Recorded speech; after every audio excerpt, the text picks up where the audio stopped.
ایک دفعہ کا ذکر ہے کہ ایک ملک میں ایک بادشاہ رہتا تھا۔ اس کا ملک بہت پرسکون سا تھا۔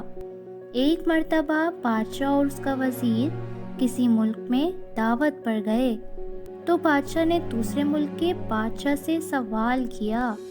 اس نے پوچھا کہ ایک بادشاہ کی طاقت کا پتہ کیسے لگایا جا سکتا ہے۔ اس بات پر دوسرے ملک کا بادشاہ بولا کہ ایک بادشاہ کی طاقت کا اندازہ اس کی عوام کی طاقت سے ہوتا ہے۔ اگر بادشاہ کے ملک کے لوگ اپنے حق کے لیے احتجاج کریں اور ظلم برداشت نہ کریں تو اس کا مطلب ہوتا ہے کہ بادشاہ بہت ہی عادل اور انصاف کرنے والا ہے، اور اگر لوگ خاموشی سے سب ظلم سہتے جائیں تو اس کا مطلب ہوتا ہے کہ بادشاہ بہت ظالم اور جابر ہے اور رعایا پر بہت ظلم کرتا ہے۔ یہ باتیں اس بادشاہ کے دل میں بیٹھ گئیں اور وہ سارا راستہ واپسی پر یہی سب سوچتا رہا۔ بادشاہ کے وزیر نے یہ سب دیکھا تو پوچھا، جناب عالی، آپ پریشان کیوں ہیں؟ بادشاہ نے اس کے سامنے سارا معاملہ بیان کیا اور کہا کہ میں بھی یہ دیکھنا چاہتا ہوں کہ میں کیسا بادشاہ ہوں، کیونکہ میرے خلاف تو میری قوم نے آج تک کوئی بھی احتجاج نہیں کیا۔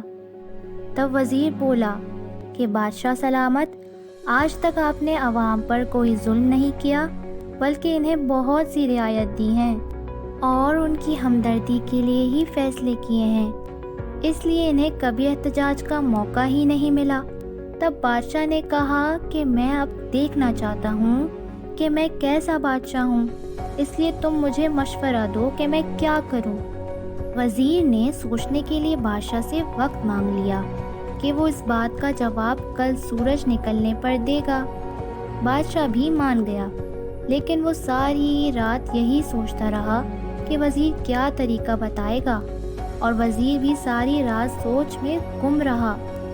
اگلا دن آیا تو وزیر نے بادشاہ کو اپنا انتظار کرتے دیکھا اور کہا، بادشاہ سلامت، آپ ایسا کریں کہ ملک میں ہر چیز کی قیمت دگنی کر دیں، ایسے لوگوں پر تنگی ہوگی اور وہ ضرور آپ کے خلاف احتجاج کے لیے آئیں گے۔ بادشاہ کو یہ بات بہت پسند آئی اور اس نے اسی وقت حکم دیا کہ ملک میں ہر چیز کی قیمت دگنی کر دی جائے۔ حکم دینے کے بعد بادشاہ دربار میں بیٹھ گیا اور لوگوں کے آنے کا انتظار کرنے لگا، لیکن اسی انتظار میں سورج ڈھل گیا لیکن لوگ نہ آئے۔ اب بادشاہ کو بہت تشویش ہوئی اور اس نے وزیر کو بلاوا بھیجا۔ وزیر بادشاہ کے پاس آیا تو اس نے اپنا مسئلہ بیان کیا کہ سب لوگ تو دگنی قیمتوں پر چیزیں خرید رہے ہیں، اب کیا کرنا چاہیے؟ وزیر نے پھر سوچنے کا وقت مانگا اور کہا، بادشاہ سلامت، آپ چیزیں مزید مہنگی کر دیں۔ کچھ دن ایسے ہی گزرے پر لوگ پھر بھی بادشاہ کے پاس نہ آئے۔ بادشاہ پھر پریشان ہو گیا۔ مسلسل انتظار کے بعد بادشاہ نے اپنے وزیر سے کہا، اب کیا کرنا چاہیے؟ ہماری سلطنت کے لوگ تو احتجاج ہی نہیں کر رہے۔ اب تو وزیر بھی صحیح معنوں میں پریشان ہو گیا اور اس نے کہا، جناب عالی، آپ ایسا کریں، مجھے 2 دن کا وقت دیں۔ وزیر نے مہلت مانگی اور لوگوں کے بیچ جا کر رہنے لگا۔ وزیر نے دیکھا کہ لوگ ایک پل سے گزر کر دوسری جگہ کام کرنے جاتے ہیں۔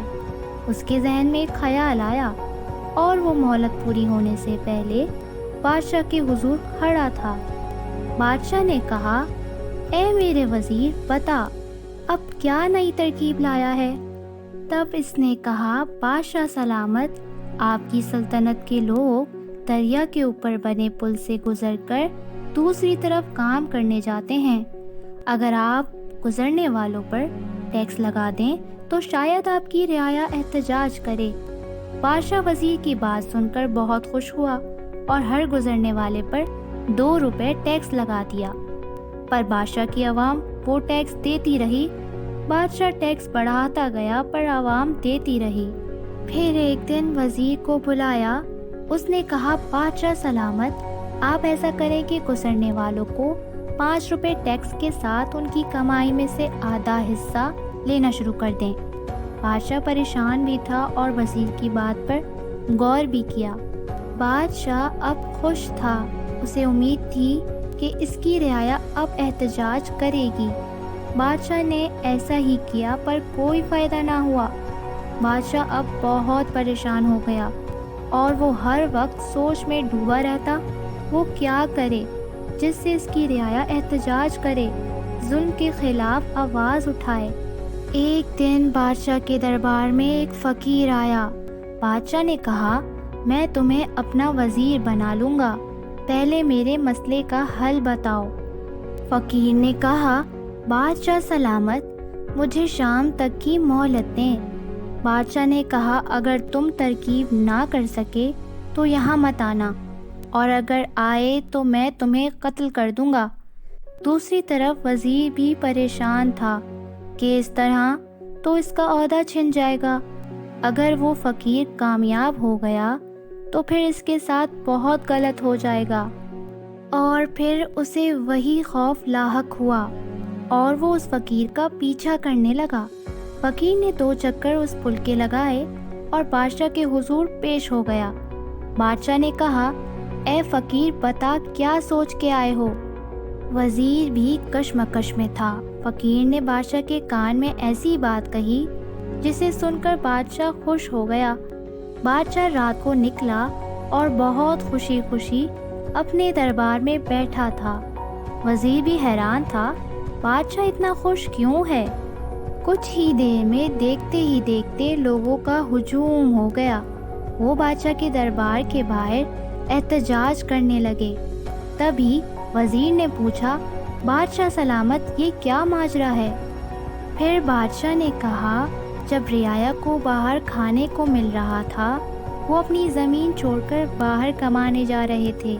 میں نے وہ راستہ ختم کر دیا جس کے ذریعے یہ کمانے جاتے تھے۔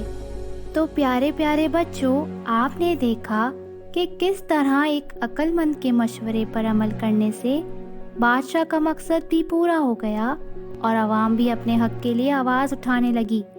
اسی لیے کہتے ہیں، نادان شخص کی دوستی سے عقل مند دشمن بہتر ہے۔